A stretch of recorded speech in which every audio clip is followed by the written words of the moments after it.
వచ్చానండి. భవిష్యత్తులో బెంగాల్ ముఖ్యమంత్రి గౌరవనీయులు మమతా బెనర్జీ గారి స్థాయికి వెళ్లాలని ఆ పాప చెప్పడం జరిగిందండి. ఆ పాప మీ అందరూ కూడా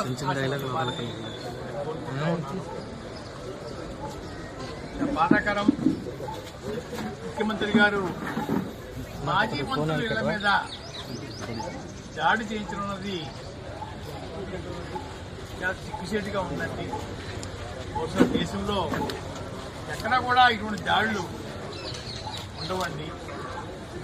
2 దఫాలు కాపులు సహకారంతో 2 సార్లు ముఖ్యమంత్రి అయ్యారు.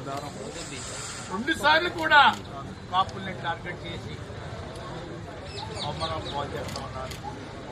బానిసలుగా బతకాలని మన అభిప్రాయం ఉంటానండి. ముందుసారి అయితే రాంబాబు గారి లాగా నన్ను, నా భార్యని, నా కోడలని, కొడుకుని కూడా నీచాతి నీచంగా కొట్టించడం, తిట్టించడం, లంచా రావే జుట్టు మెలితిప్పి ఖండించడం పోలీసుల చేత చేయించిన మహానుభావుడు చంద్రబాబు నాయుడు గారండి.